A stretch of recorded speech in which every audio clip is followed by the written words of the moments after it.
Yeah, screw it. At this point, it doesn't make a whole lot of sense. Whatever. All right. We got a little tiny bit of news this week. Kind of a strange one that 2018 wide receiver number one Justin Shorter was transferring from Penn State. He'd only had 12 catches for 137 this year, his sophomore season. But when he came out, he was a 6'4". I mean, he's still 6'4", obviously. 230 pounds, really good size, 5-star guy, number one wide receiver, number 8 overall based on 24/7. Just a second stud receiver to transfer from Penn State in just the last 9 months after Juwan Johnson did it to Oregon in the offseason. So kind of makes you wonder a little bit, a team that could really use those types of weapons. Never really been known for their passing game, but it's still kind of odd. And I don't know if you guys even really caught that. It seemed kind of like it went under the radar today. So that is weird. I didn't see it, but Dwight, you and I talked in depth about Justin Shorter in the offseason, man. Just the freakish, athletic, big, all the things you can want a receiver combined into one. And I think you show a stat line on there on the year. It's nothing. That's a game for some of these cats that we're going to talk about later on. So bizarre, but you know what? I hope a change of scenery, a change of location, whatever you want to call it, maybe just getting out of there. I hope it benefits him because I would love to see this dude even flash any of the potential that we've seen in him from his high school tape. Right. He should have no shortage of people looking to get him, man. He's a potential stud. So it's kind of crazy to think that wonder what's going on in Happy Valley, man. Kind of weird. So you got anything on that, Ray, man? Nah, I'm not really surprised based off of, he had that injury last year, so he played a little bit, then he got hurt.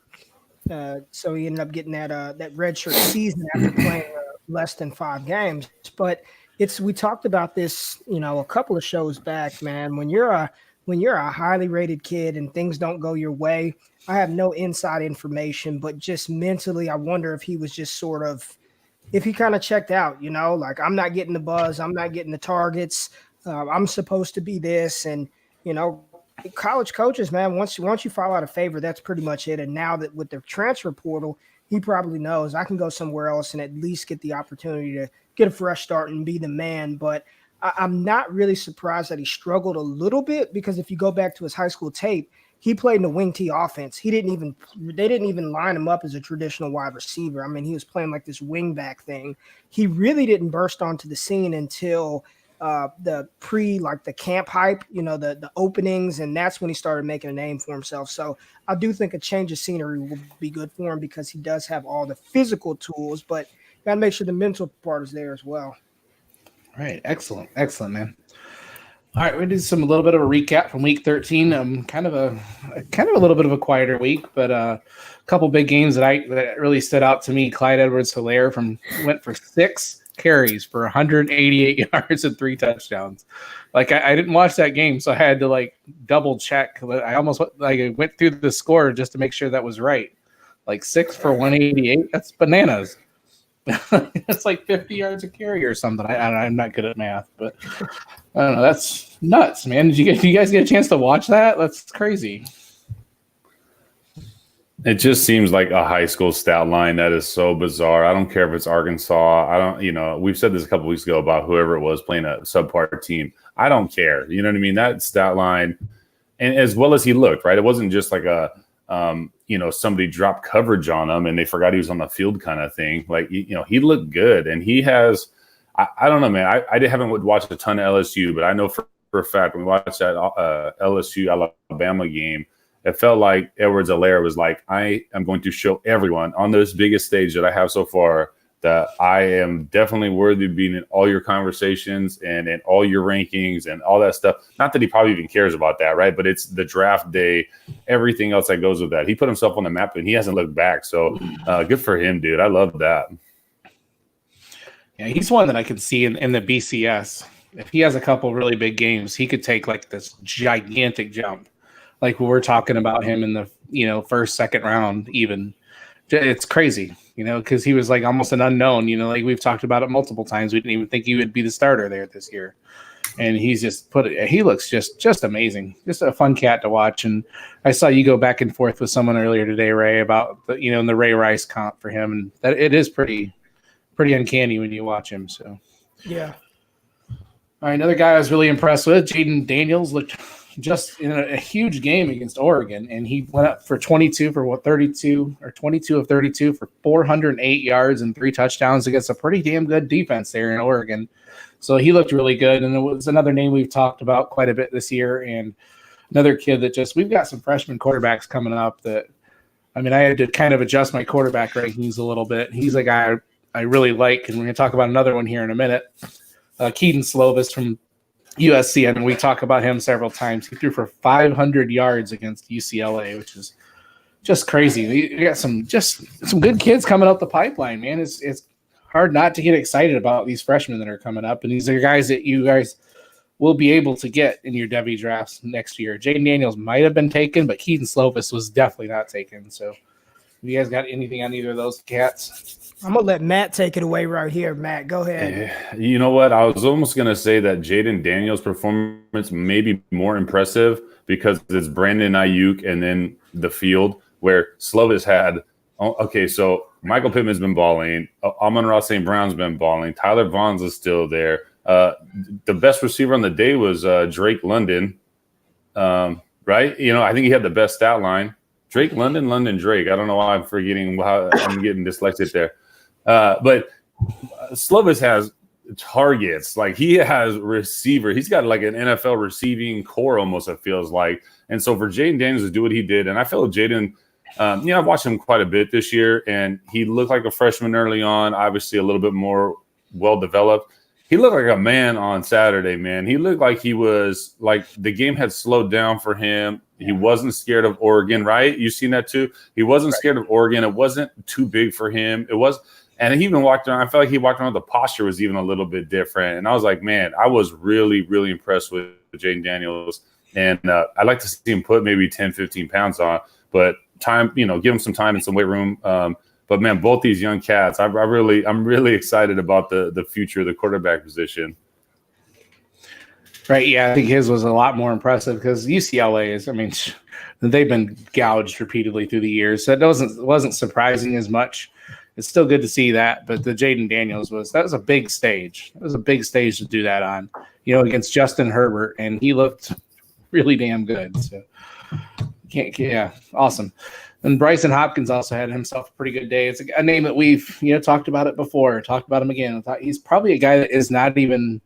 He's probably not going to be available in Devy drafts next year, but he's a guy that, if somebody's got him and you can grab him, he will be the tight end one, I think, coming out of this class. So, yeah, he looked really good against Wisconsin, 8 for 127, 2 scores. So, the Nico Collins kind of surprised me a little bit, a guy who's getting some traction in a really talented wide receiver core there, and he's got a key game coming up this week. But against Indiana, he had 6 grabs for 165 and 3 touchdowns. That was kind of impressive to see him step out. So a couple guys from up north. I don't know if you had anything on either of those guys. Ray? No, I like Bryson Hopkins a lot. I think he's going to be my tight end one in this 2020 class as well. He's just he's a pass-catching weapon, and he can block. But, what we want for fantasy purposes is pass-catching weapons. They line them up all over the field, in line, H-back, out wide. I think he is the tight end one in the 2020 class. With that being said, I don't know how high I would take him, but I do think he's going to be a starter at the next level. I'm so impressed with Bryson Hopkins. Right, yeah. I'll piggyback off that too, man. I was, especially after talking about Hunter Bryant last week and his lack of quickness and his lack of burst, watching Bryson do it even with the bigger size and all those things that we were talking about. And then I love, like you hit it. I love Bryson being involved in the blocking game, both in the run and pass. I love him in the H-back. I feel like they almost utilize him like how Kittle is being used in San Francisco, other side of the country. But I'm very impressed with Bryson Hopkins. As a former tight end myself, man, I was like, okay, this kid is good. So I love it. I'm a big fan. Yeah. Hey, he's just so smooth, man. He plays the position like it's beautiful, I think. But all right, last one I wanted to bring up. This is a guy that Ray's brought up a couple times, but I got a chance to finally sit down and watch like extended tape of him this week. Javion Hawkins, a sophomore from Louisville. He went for 23 of 233 against a pretty darn good defense there in Syracuse, and he he's impressive. He's an impressive cat. I'd like to see him add a little more weight, but I was really impressed. Most impressed with him is how decisive he was as a runner. I didn't see him dancing around a whole lot. Usually, a guy that quick with that kind of size will tend to want to bounce it outside, and he just finds these little tiny creases, and he just he's got just a little stutter of patience, and I really enjoy him. I think he's got a pretty good shot, especially if he can add some weight on. I know you've talked about him some, Ray, in the guy that you had wanted. Didn't you bug DLF to add him to our rankings the other day? I did. So yeah, I like him. Like you said, he's not going to profile as a 3-down feature back. He just doesn't have that size. They got him listed at 5'9", I think 182. So he's probably 5'8", 175. But when you're looking at players like a Naeem Hines, and I know Hines was a much better pass catcher, this kid is a much more explosive runner. Like you said, he's really decisive. Once he puts his foot in the ground, his acceleration is crazy fast. That dude can get to top end speed really quick. So, if you're looking for somebody when the time comes to be sort of that change of pace, maybe satellite plus back where he can give you, a couple of carries a game and then be involved in the passing game, which he's got to show better in that department. He doesn't have many receptions this season, but carrying the ball, the kid is dynamic. Over 1,200 rushing yards this year is fantastic. You know what I really liked? What you talked about his once he figured out where he was going and picked that lane, he hit it. But he was also, and I obviously I'm dug into every running back. When he was changing direction, like so if he's running up whatever the gap and he sees a crease, he hits a small angle adjustment, but doesn't slow down a bit. And then he hits another one when he's trying to put the angle on the safety and doesn't slow down a bit. So those slight changes of direction, but zero speed, variation. I was like, man, I haven't seen that from any other back so far that I've watched like him. But like you said, he's smaller and he's supposed to be a little bit faster, but he's got that top end speed like that looks nice when he's running. Right. I kind of thought he had a little bit of Darren Sproles to him, not the pass catching, but the way he ran. He's just fun to watch, man. Like sometimes I caught him doing like a couple times I saw him spin for no reason, and I'm like, what are you doing? But whatever. He made it work. He took off, but I'm just like, okay. He's a lot of fun to watch, man. Accidentally hit the B button. Yeah. Yeah, it's a guy that you can probably get in your Devy drafts, like pretty late. Devy auctions, probably get him for a couple bucks. Is worth a stash. So this is a name to keep your eye on there. All right, this week it's rivalry week, baby, rivalry week. So we have some pretty damn good games to talk about. I didn't break them down into divisions this week. There was kind of just a lot of games. We'll kind of bounce off each other here, and talk about each game and what we're looking into each game and. Sorry, guys. Trying to figure out how to do this English thing that people do these days. All right. First up, we have Cincinnati going to Memphis in a pretty big rivalry game. Both teams are 10-1, I believe. It's the Chris Warren versus Kenneth Gainwell show is what I have written down. But these are two explosive, fun offenses, man. It should be a very fun game to watch. Maybe not, I like Chris Warren and I like Kenneth Gainwell. Probably not a lot of other NFL caliber talent on the field, but this should be just a crazy fun game to watch, man. Well, Michael Warren, right? But yeah, no, I'm with you, man. He's been under the radar this year, and you're right. Like Gainwell has obviously been gaining a lot of traction, but Michael Warren's been nice and a little bit under the radar. And the tight end too. And I know Ray's hit on that tight end before, and I can't remember his last name, Dell something or other. Josiah DeGuara. There you go. He's nice, man. So yeah, there's a couple studs in this game. I like that.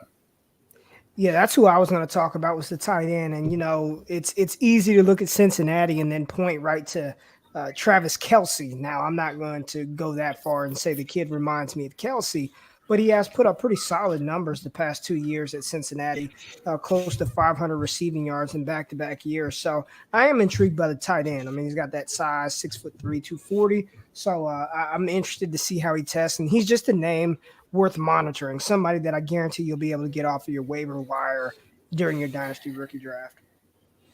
All right, good call, man. Next up, the big game up here this week. People are losing their freaking minds up here. Ohio State travels to Michigan. Ohio State is ranked number 1. They went up to number 1 in the BCS on today's updated playoff picture, whatever you call it.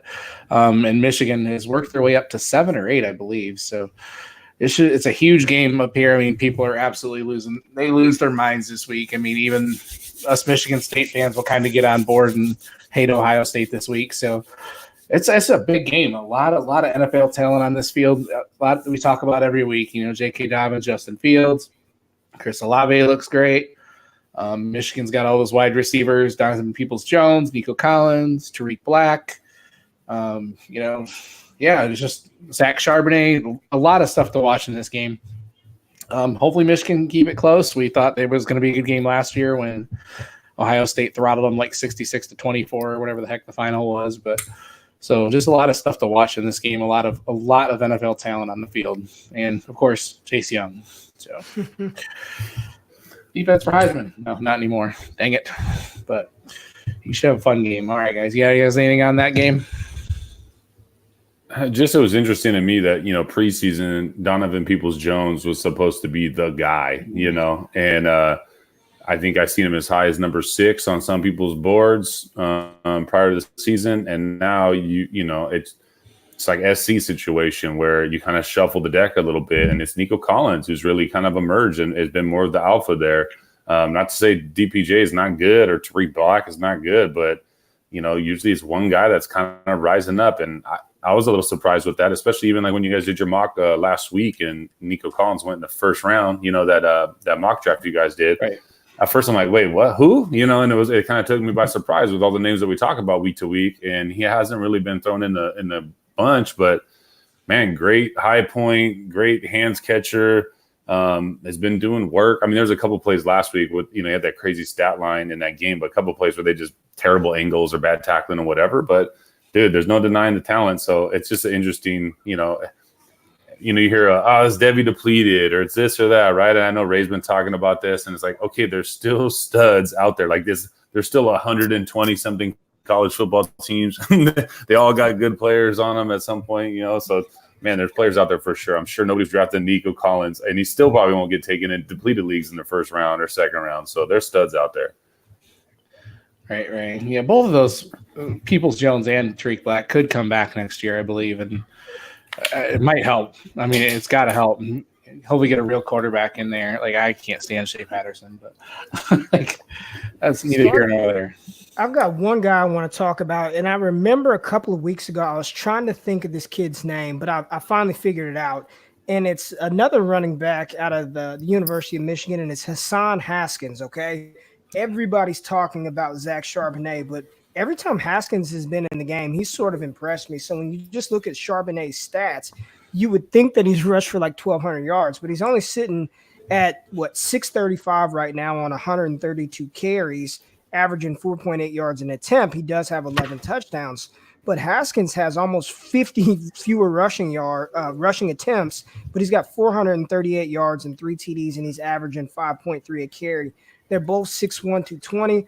All I'm saying is Haskins is another one of those sneaky guys that's talented, right? He's only a couple hundred yards behind Charbonnet, and every time he's played, he's popped on tape to me. So just another one of those deep, deep names to keep on your radar. Who knows what he can become, but he's a very talented running back, Hassan Haskins. Right. Yeah, he seems just kind of one of those guys that just shows up and just kind of, they'll run Charbonnet here, run him here. Then next thing you know, here comes this other kid in, and bam, 15 yards. Yep. Like, whoa. And I thought the same thing of Ronnie Bell, too. He just always kind of pops when you watch Michigan, too. He always makes, plays at the right time and stuff like that, and key first downs and things like that. So another cat to kind of keep your eye on. Michigan's got a really good safety, too. They've got a young kid. You might know his name, Dwight, but he's a highly rated kid. But he's a really good safety prospect. Right. Yeah, he was the number one came out last year. I'm drawing a blank right now, but yeah. Sorry, I'm not focused on defense. You caught me off guard, man. I'm not supposed to talk about defense. Come on now. That's all right. That's you got to keep you on your toes, man. It's all right. Right. It's all good. All right, and then this is a game down south, Clemson, South Carolina. What do you think about this game, Ray? You think South Carolina's got a chance to pull off an upset here? Maybe. We said that. We said, didn't they beat Georgia earlier this season? Yeah. And I remember us talking about that game, and all of us were like, yeah, it's probably not going to be, it'd be nice for South Carolina to hang in there for a little bit, but I doubt they can win it. And then they pulled it off with Helinski at quarterback. So do I think they'll win? No, I don't think they'll win, but I'm hoping for a good performance out of the Gamecocks. It's always fun to see Brian Edwards play. And then Clemson, it's funny for as down as we were on Clemson at the beginning of the season. I don't think anybody wants to deal with those offensive problems over there with ETN, with Lawrence, with Higgins balling out of his mind, with Justin Ross. I don't think anybody wants to really play Clemson. You know what I mean? We talked all that trash, but I don't think people want those Tiger problems right now. Right. Yeah, it could be a sneaky game, trap game. Looking forward to the ACC title game. So, yeah, a lot of fun stuff on that field. Another game that could potentially be fun. This is a huge test for Mac Jones. Alabama travels to Auburn. Auburn's going to be pumped up, psyched out for the chance to possibly knock Alabama off. And Auburn's been, they've played every team. They've played some good teams this year, and they've played them tough. They played LSU tough. They played Georgia tough. So it could be a potential game. I don't see the rest of the team being letting down, but this is a huge test for Mac Jones. And I think if he passes it, they may still sneak their way into the college football playoffs. So. Yeah, well, we talked about it last week. It's going to come down to LSU playing Georgia, right? And then if Georgia loses, Alabama's sliding into that spot, if all things kind of stay status quo. But, Mac Jones – they're doing what we talked about. We thought they were going to do when Tua was out the first time with his ankle injury, and that was just make him do enough, not have to go win it. He doesn't have to win it. He's not even remotely the best player on the field for Alabama's offense, right? Don't do that. Let Najee carry it. Let Robertson carry it. Let any one of the receivers and put it in their hands however you want to do it. I just think Saban's slick enough to figure out ways to make that work. He did it with McElroy, did it with all these AJ McCarrons, whatever, right? Go do your thing. So, hey, it should be a good game, though. I think it'd be a lot better than the game that was last week for Alabama. But Auburn's a tough team, and God, what a gauntlet in the SEC, right? They can't. Every week they're playing. It feels like a top 10 team. So, just another great SEC showdown. Right, and I saw, Ray, you moved Najee up to your running back 5 next year. Yeah, he's 5 for me. When you just look at and I was watching him, and I get it. It was against Western Carolina, but he's just so smooth. He's so athletic. He's a lot quicker than you'd give him credit for to be 230 pounds. He's knocking on the door of 1,000 rushing yards. He's got 10 TDs on the ground, 7 TDs through the air, almost 300 receiving yards. He is really showing a true 3-down skill set. And I really believe knocked Chuba down a little bit. I think Najee Harris is one of the best running backs in this class. And to Matt's point about Mac Jones, he threw 12 passes last week, and I believe 7 of the 12 were screen plays, whether that's a bubble screen, a screen to Najee Harris. It's get the ball in Devonta Smith's hands as quick as possible, get the ball to Jerry Jeudy as quick as possible, and let them do everything else. And they did that last week without Henry Ruggs. So I believe Ruggs is coming back this week. It's going to be a tough game. I don't think Mac Jones is a very good quarterback, but like Matt said, Greg McElroy, Jacob Coker and Blake Sims a couple of years ago. Let's go. This is what no one's feeling sorry for you, Alabama. Nobody in the country is feeling sorry for you. Make it happen. You got all that offensive talent, especially on outside at wide receiver and then in the backfield. Make it happen. Right. I like it. Should be a fun one. Yeah. The iron balls. Yeah. The Iron Bowl, baby. Iron balls. Right. Balls of iron. That's Nick Saban. Anyways. All right, guys. Got another fun one up north. The Wisconsin travels to Minnesota. Minnesota's got, they potentially could lose out on the West if they lose this game. So huge game for Minnesota. Obviously another test for them after they kind of got kicked in the keister last week by Iowa. Or was that 2 weeks ago now? Jeez. Was last week, wasn't it? I don't know. I'm losing track of time, guys. I think it was the last game they played. But so Wisconsin, obviously a huge test with Jonathan Taylor coming into town, and should be a very, very fun game to watch. And O'Kane will be on the edge of his seat for that sucker. Jeez. And the last game. Oh, go ahead. I was just gonna say, shout out to DFF Kane. You know, he's obviously I think everyone's favorite Gopher fan. So I will be rooting for the Golden Gophers in this one for him. Oh, absolutely, man. Absolutely. Should be a very fun game. That one should stay pretty close, should stay pretty competitive. Imagine JT will run all over them, but they've got the firepower to score back. So should be a fun game. And the last one, this is another go ahead. Sorry. I was gonna say, did y'all see that tweet the other day? I can't think of who tweeted it out. It was at Kyle _ like FF. I can't think of what it is, but it talked about the amount of carries that running backs had. Yes. Did you guys see that? And then Jonathan Taylor is like right there. You know, he's knocking on the door of David Johnson territory. Listen, I don't know if there's. We've said it on this show. I've said it on the Destination Devy podcast. If you can get one contract out of a running back, that's all you can really bank on, and anything after that is gravy. But man, I mean, JT's got a lot of wear and tear on his body. He's got a lot of touches, a lot of volume. I just don't know if we can ignore it. I don't think it's a death sentence by any stretch, but are you guys concerned at all about that?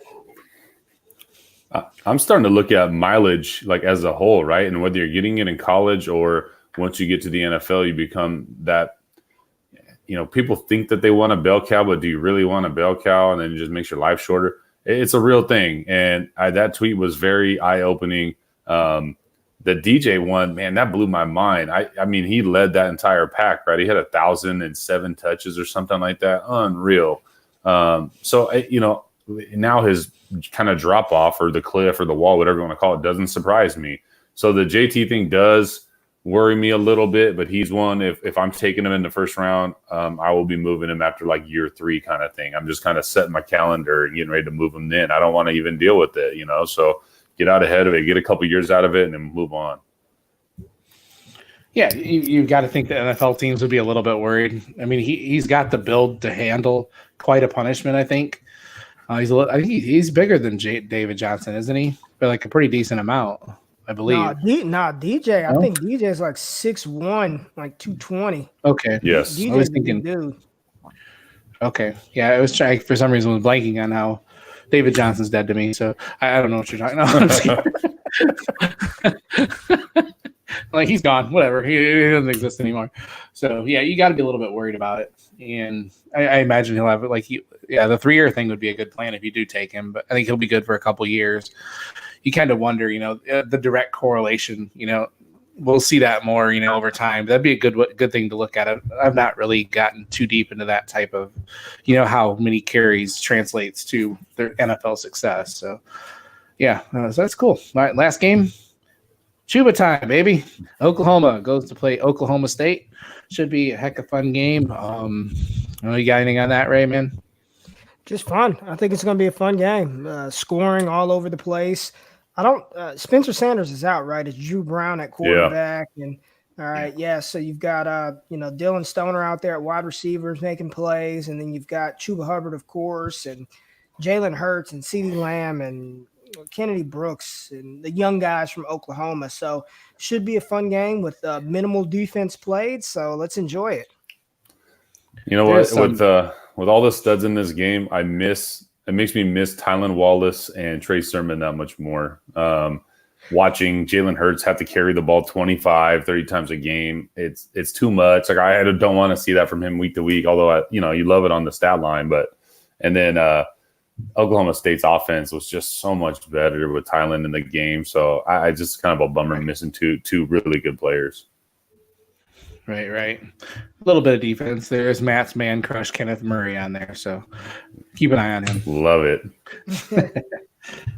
All right, guys. Next, we're going to kind of a free segment here. I just call it Thanksgiving special, and we're just going to kind of talk about players, teams we're thankful for.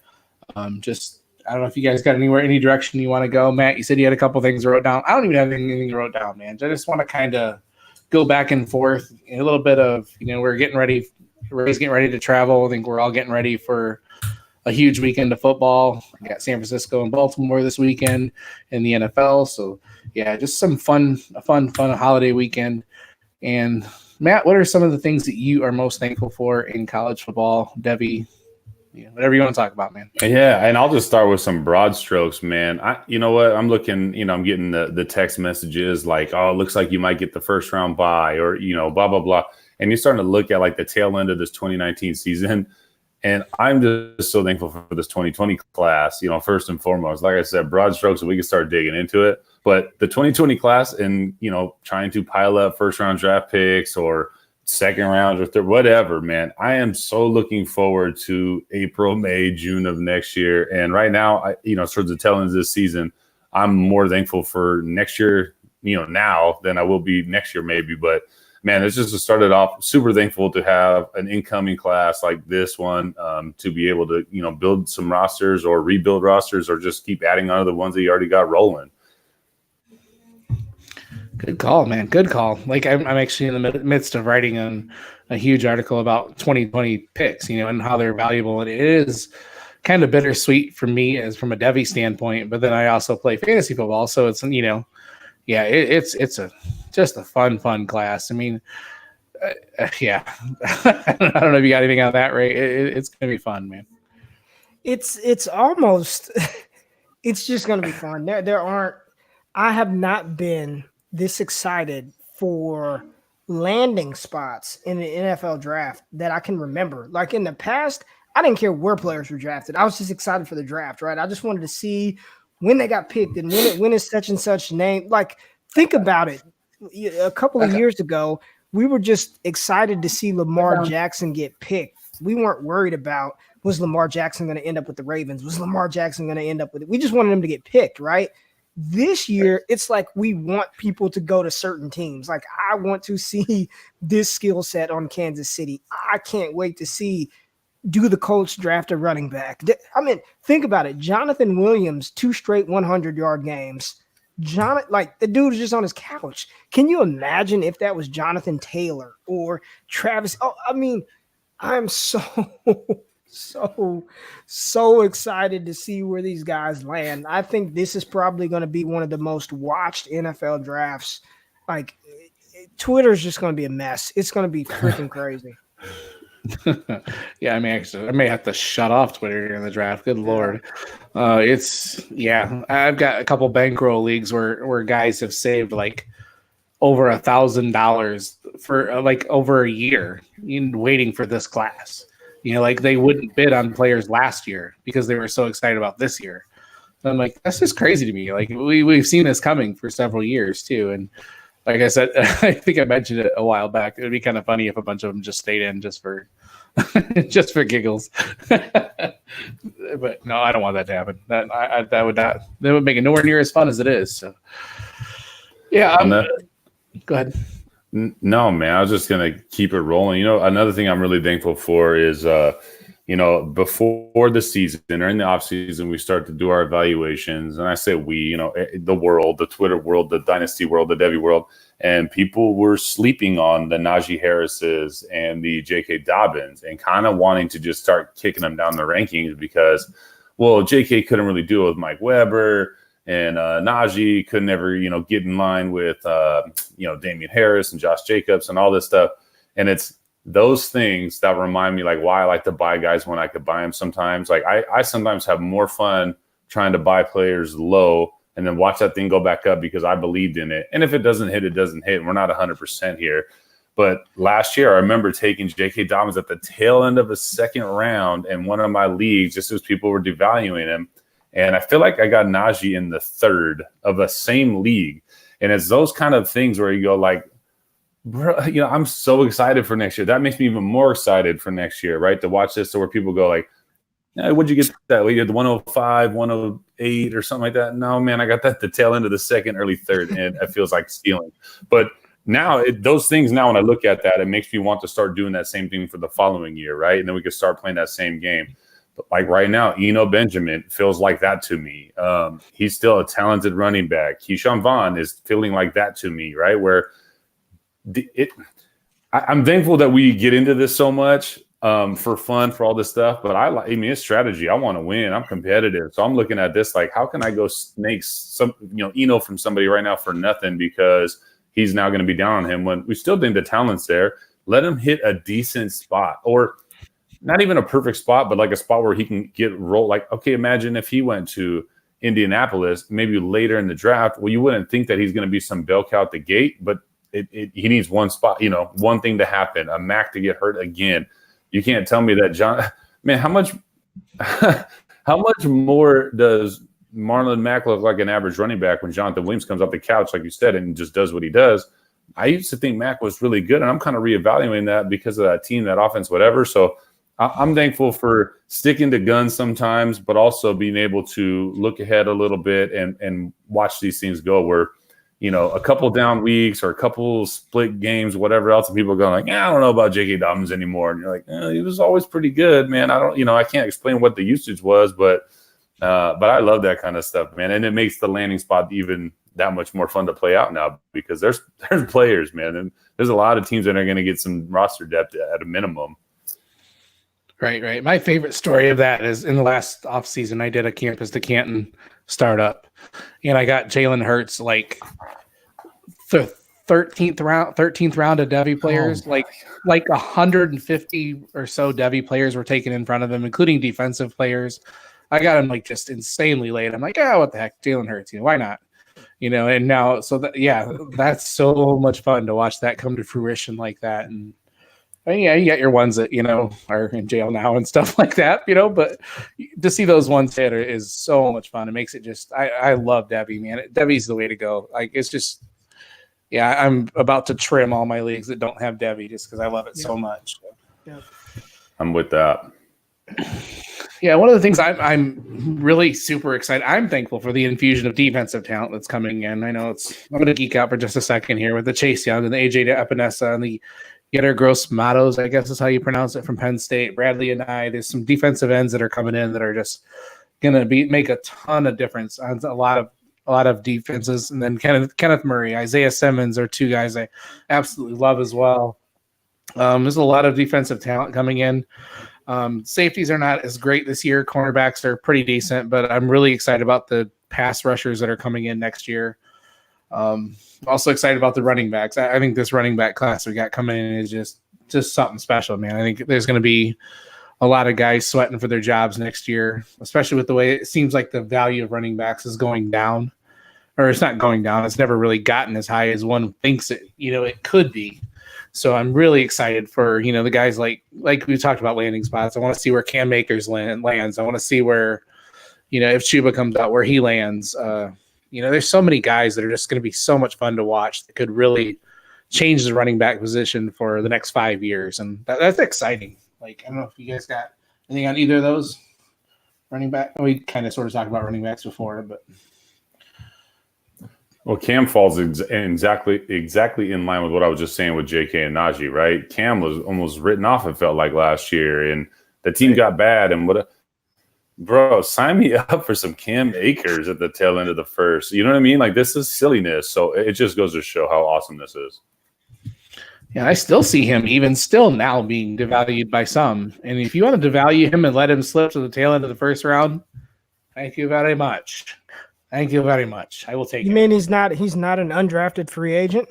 I saw you chomping at that. I was waiting for you to throw that out there.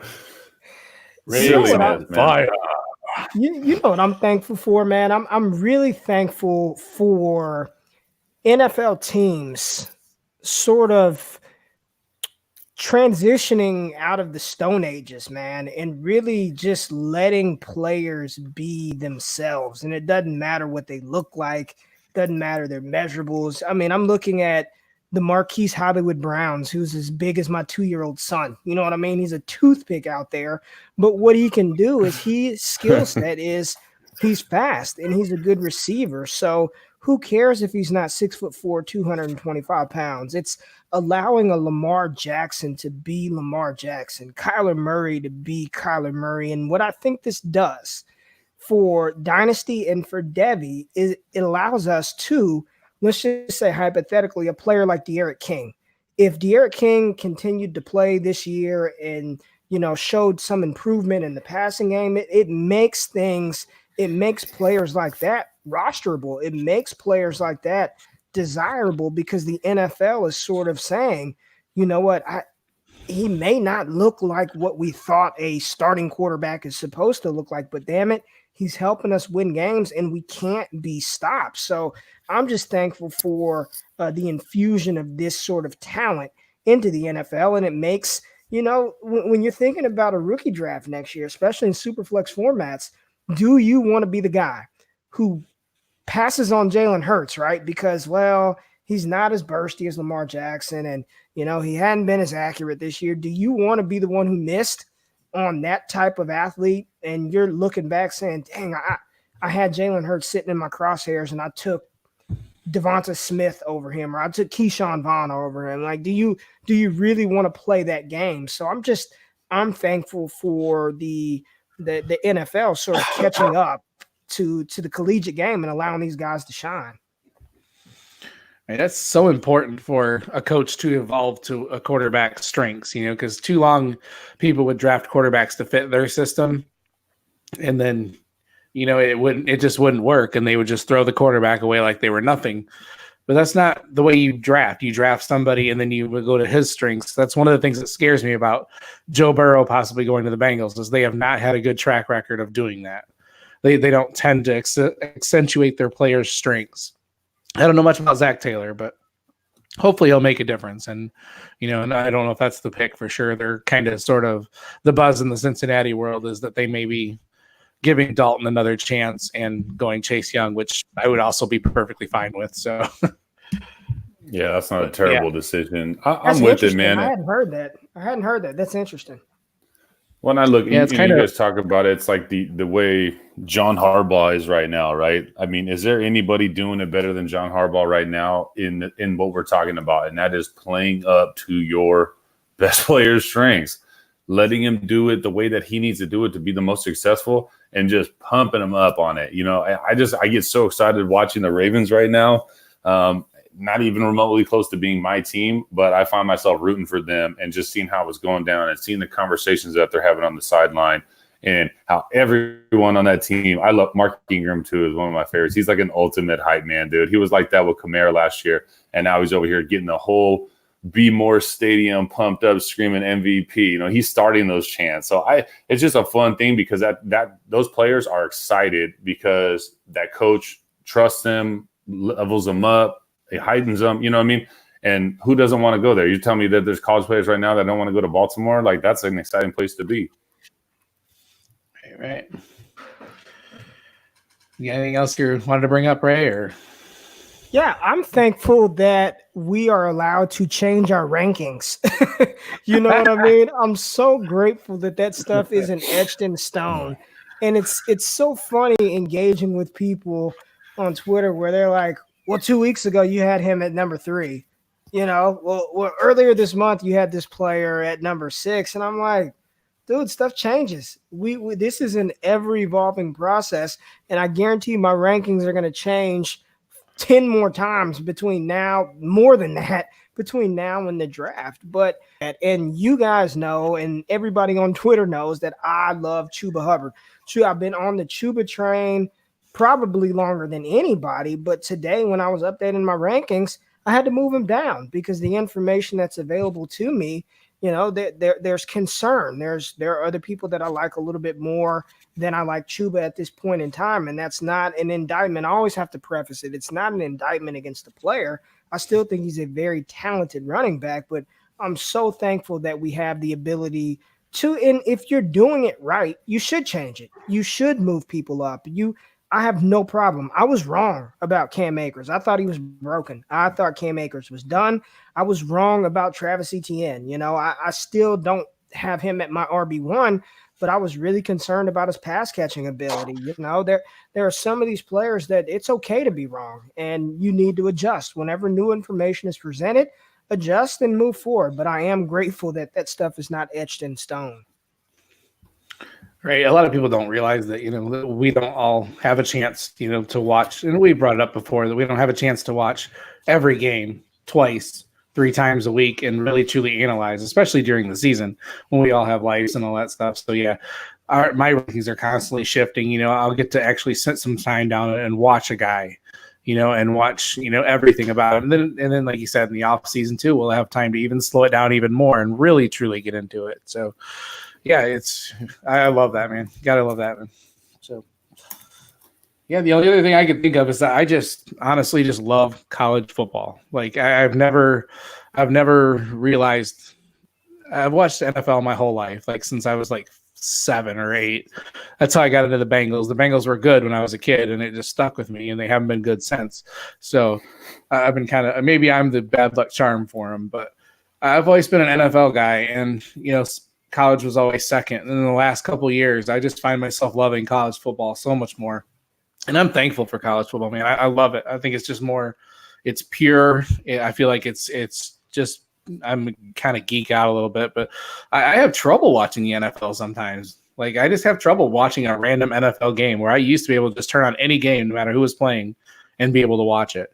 And I can do that with college. I don't care if it's, freaking California, Santa Barbara playing, freaking Louisiana State, you're technical or some crap. I don't even care if it's college football. It's on, and I'm gonna watch it because I just love college football, man. I feel like the kids are just more. They're not quite as jaded by the system, I guess. I don't know, whatever. You're gonna say that, but I'm just thankful for college football, man. It's been another fun season. You guys talked earlier about it being almost over, and I just wanted to play the taps because I'm not ready for it to be over. But yeah, I get you.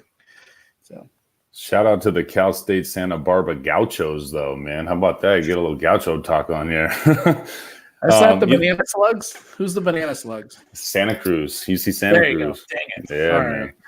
Right. It's sad, too. We hear stuff like that. Somebody like, oh, that person went to Northern Arizona. I'm like, oh, the Lumberjacks. And they're like, well, how do you even know that, man? You know what I mean? It's like, you know what else I'm thankful for, man? It's this time of year, too. And, it's all the charity stuff that you see going on with Toys for Tots, and SFB9 is another one that doesn't get enough credit. It gets a lot of highlight early and then late, but not throughout the year. How much money that raises, and real fast. A friend of mine at work leads this turkey drive every year, and it was covered on the news this morning. But he was able to gather enough money to donate 152 turkeys to families who wouldn't have had them for this Thanksgiving this morning. So. That kind of stuff, man, it's really cool. I look around the leagues that I'm in. I feel like maybe 30% of them are charity leagues, which feels like it's not enough. You know what I mean? All this stuff, we do all this stuff for free. You know what I mean? We're not doing this to try and get rich on winning some $20 buy-in league or whatever. It's for competitions, for fun, but it's also, we could be doing some good stuff with this money too. So I like seeing that stuff, the charity stuff that this community does, the positivity that this community does. There's always the people trying to sneak into the dark side over there, but at the end of the day, man, there's a lot of good that comes from all this fantasy football stuff, which is just this fun hobby or whatever. But we get to contribute in a positive way, which is really cool. Right. There's a lot of things you see, like, guys reaching out to other, about mental health and about, when someone's family dies or a family member dies, we got everybody pitching in, GoFundMe and things like that. And it's just cool. I feel like this is my group of buddies, these I've got, 2,000 buddies on Twitter, some of them, say stupid stuff here and there, but whatever, you're also my buddy. And, I am thankful for you guys too. And the fact that we're able to do this, and you're kind of like my little mental health escape every week, because I'm loony as a fruit bat every other day of the week, except for between 9 and 10:30 or whatever. So I'm thankful for you guys too, man. No, and I want to piggyback off of that real quick. And everybody who's listening, there are thousands of people who listen to this show. And, I try to do my best, especially on Twitter, to sort of radiate positivity, right? People don't have to listen to this show. They tune in because they love the Devy and dynasty analysis that we provide to them. But I just, this is something that we do for free. This is a hobby that we do. We buy our equipment. We take time to develop a show sheet. We take time to edit it and to put out quality information. So for everybody out there listening, and I know Dwight's got a spot in the show to talk about this, but if you can, I know it doesn't seem like much, but a rating, a review, sometimes I just go read some of the stuff that people leave on the DDP, and it makes me feel like it's all worth it, right? I want people to this fantasy football thing is a hobby, but people make money out of it. I want to provide good, valuable insight that people want to come back and they want to win their leagues and they want to continue to listen to this and listen to the DDP. So I'm just gonna just shamelessly plug, man. If you're listening on iTunes, leave a rating, review, say, whatever it is you like. If there's constructive criticism, leave a good star, but leave your thoughts and feedbacks, interact with us on Twitter. But honestly, man, we truly enjoy talking to you guys listening. And I personally want you all to have a happy holiday, happy Thanksgiving with your family and loved ones. But please, Dwight, Matt, and myself, we really enjoy and appreciate the comments and the feedback. It means a lot. It takes you a couple of seconds to do it, but it means a hell of a lot to this show and the continued growth of this show. So I just have to say I'm thankful for you two, and I'm thankful to each and every ear that listens to this show every week. I really, really appreciate it. Trust me, I don't even like listening back myself, so I don't do this to hear myself talk. I'm just thankful and hopeful that people are gaining information from us to help them win leagues. Yeah, you said it exactly, man. Like I saw. So well said. Yeah, I saw CJ Lang posted tonight that he had bought one of our shirts, and man, that just made my day. That was just awesome, man. So, yeah, awesome. Let's tie it up on that, man. That's a great, man. Thanks for that. Let me just throw one more real fast. So we're also thankful, and I know we talked about this before we got started, but for Tyler and for DHH as a whole to be able to give us this platform, for him bringing me on, man, I was like starstruck to be able to come on here with Dwight and Andrew early on, just some, as I call myself, a booger eating carpenter. You know what I mean? Like, well, you gonna let me on your podcast? This is cool, man. But I'm appreciative. The group chat that we have is hilarious. You know what I mean? It's so much fun. It's just a cool little family in and of itself, and I'm thankful for that. And on the joking side, I'm thankful that you two don't make me cover the North and the South. I can focus on the West Coast, but personally, I'm thankful for you two, man. My friends, I appreciate you guys so much. And like you said, this is its own little out, but it's something I look forward to every week. It's not just to talk football, whatever, but it's to talk shop and hang with you two fellas. So I'm with it, man. You can take that, Dwight. All right, guys. All right, man. Ray, tell everybody what they can find, where they can find you, what you're working on, man. Yeah, on Twitter at RayGQ. All of my work is on DLF. We've got some really good stuff cooking over there at DLF. Prospect Play Series is over there on the website. Just doing some work over there, trying to finalize my end of the season Devy rankings. I want to get those up and just where I see players at the end of the year and who stepped up to perform. So check out the show. DDP comes out every Monday. Destination Devy. You can find it everywhere that podcasts are played. So just get at me. All right, Matt. Yeah, and Ray kind of summed it up, but we generally do a bad job of promoting ourselves, and I'm asking because I don't think we ever have since I've been on the show for y'all to, if you're enjoying this and listening to it, give us a review, give us some feedback. Like I would like to hear it. I'm all about criticism, feedback, whatever, because everybody on the show wants to get better. So if you like it, fantastic. Let us know. If you think we got something we need to work on, let us know there too. It's not going to hurt our feelings. But and like you said, there's DHH Devy Happy Hour shirts that are out there available in the store. If you're into it, get them. They are super comfortable. I wear mine to the gym almost all the time. That and the DHH and my SFB shirts and all that. But it just shows support and we appreciate it. But I'll be doing updates over the Thanksgiving weekend to my rankings. Just because, like you said, we're allowed to, and I am. This stuff changes way too much. So I will be posting my updated rankings probably Saturday or Sunday. And, you guys can find me at Commissioner Griff on Twitter, man. Always wanting to interact and have fun with you folks on there. Awesome, man. All right, you can find me on Twitter at FFPeoplesChamp, writing at DLF. We just acquired FF Statistics, so DLF is growing. If you get a chance, you don't subscribe to DLF, we're doing a huge Black Friday thing this weekend. Some really good deals on like yearly memberships and things like that. So plug DLF a little bit for them. And my Devy rankings are at Dynasty Happy Hour. So everybody, make sure you have a great weekend and spend lots of time with your family, eat some turkey, and watch some football, baby. Talk to you guys next week. Oh! Was that real? No, that's my turkey noise, man. I had to do it. You did that with your mouth? Yes, I did that with my mouth. Dude, that was. Unreal. You should have opened the show with I that. thought about opening the show with the turkey noise. Or you should have just randomly throughout the show. You should have My just. wife is laughing at me. She thinks you're the biggest dork. That is so good. I think Ray hit it, man. Just random. Like, hey, so what do you guys think about that? I'm just dropping one.